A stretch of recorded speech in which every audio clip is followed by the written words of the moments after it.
আজিৰ দিনটোত নেলিত এক গণহত্যা হৈছিলে, যিটো ভাৰতৰ ইতিহাসত মানে অত্যন্ত কলা দিন বুলি ক'ব লাগিব। সেই হত্যা কণ কণ ল'ৰা ছোৱালীবোৰক টানি দুফাল কৰি ছিঙি হত্যা কৰা হৈছিলে। মহিলাসকল, গৰ্ভৱতী মহিলাসকলক গুৰিয়াই গুৰিয়াই হত্যা কৰা হৈছিলে। আবাল বৃদ্ধসকলক কাটি টুকুৰা টুকুৰ কৰি হত্যা কৰা হৈছিলে। এক ভয়ানক এক পৰিৱেশ। চৰকাৰী হিচাপ মতে যিটো সংখ্যা আছিলে তাতকৈ প্ৰায় ৩-৪ গুণ বেছি, প্ৰায় ৫,০০০ পৰা ১০,০০০ লোকক হত্যা কৰা হৈছিলে ৬ ঘণ্টাৰ ভিতৰত। সেই নেলি এলেকাত তেজেৰে ৰাঙলী হৈ পৰিছিলে। সেই লোকসকলে আজিৰ দিন পৰ্যন্ত ন্যায় পোৱা নাই। তদানীন্তন চৰকাৰে তিৱাৰী আয়োগ গঠন কৰি দিছিলে, কিন্তু তিৱাৰী আয়োগৰ প্ৰতিবেদনো আজি অত বছৰ হোৱাৰ পিছতো প্ৰতিবেদন ৰাজহুৱা নহ'ল। অৰ্থাৎ এটা কথা প্ৰমাণ হয় যে তিৱাৰী আয়োগৰ প্ৰতিবেদন ৰাজহুৱা হোৱাৰ লগে লগে বহু দুষ্কৃতিকাৰীৰ নাম পোহৰলৈ আহিব, যাৰ বাবে তিৱাৰী আয়োগৰ প্ৰতিবেদন ৰাজহুৱা হোৱা নাই আৰু নিৰীহ লোকসকল আজিৰ দিন পৰ্যন্ত ন্যায়ৰ পৰা বঞ্চিত হৈছে।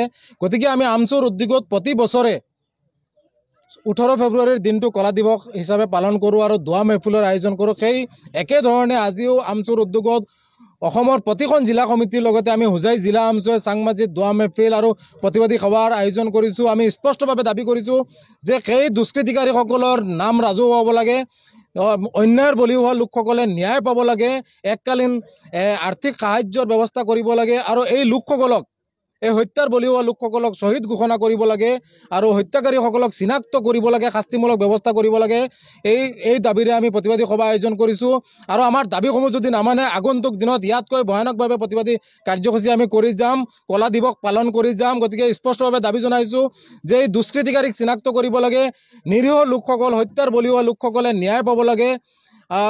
তাৰে কামনা কৰি আজি আমি এই প্ৰতিবাদী সভা আৰু কলা দিৱস পালন কৰিছোঁ। চাওক, আজি 1983 চনৰ 18 ফেব্ৰুৱাৰী তাৰিখে সমগ্ৰ অসমৰ লগতে ভাৰতবৰ্ষক কলংকিত কৰা এক গণহত্যা সংঘটিত হৈছিল অসমৰ নেলিত। আৰু সেই গণহত্যাৰ ভয়াৱহতা আজিও যোৱা নাই। আজি সদৌ অসম সংখ্যালঘু ছাত্ৰ ইউনিয়ন আমচুৱে সমগ্ৰ অসমৰ লগতে হোজাই জিলা সমিতিয়ে নেলি গণহত্যাৰ বলি হোৱা নিহতসকলৰ আত্মাৰ সদ্গতিৰ বাবে আমি দোৱা প্ৰাৰ্থনা কৰোঁ, আহতসকলৰো আৰোগ্য কামনা কৰোঁ। আপোনালোকে সকলোৱে জানে যে ভাৰতৰ ইতিহাসত হয়তো প্ৰথম এইটোৱে গণহত্যা আছিল যি গণহত্যাৰ বিচাৰ চৰকাৰে কৰা নাছিল। আজি পৰ্যন্ত এই গণহত্যাৰ বিচাৰ চৰকাৰে কৰা নাই। এইটো ভাৰতৰ ইতিহাসত এক কলংকিত ঘটনা। গতিকে ন্যায় সকলোৰ বাবে সমান, এই কথাটো এক বৃহৎ পৰিমাণৰ লোক নিহত হোৱাৰ পিছতো ন্যায়ে যে সেই লোকসকলক চুব পৰা নাই, এইটোৱে ডাঙৰ কথা। গতিকে আমি অসমৰ ধৰ্মীয় সংখ্যালঘু লোকসকল সুশিক্ষাৰে শিক্ষিত হৈ আমি যাতে আমাৰ অধিকাৰ প্ৰাপ্তি আমি কৰিব পাৰোঁ, আমাৰ ওপৰত হোৱা প্ৰতিটা অন্যায়ৰ বিৰুদ্ধে যাতে আমি সংগ্ৰাম কৰি আমি ন্যায় প্ৰাপ্তি কৰোঁ।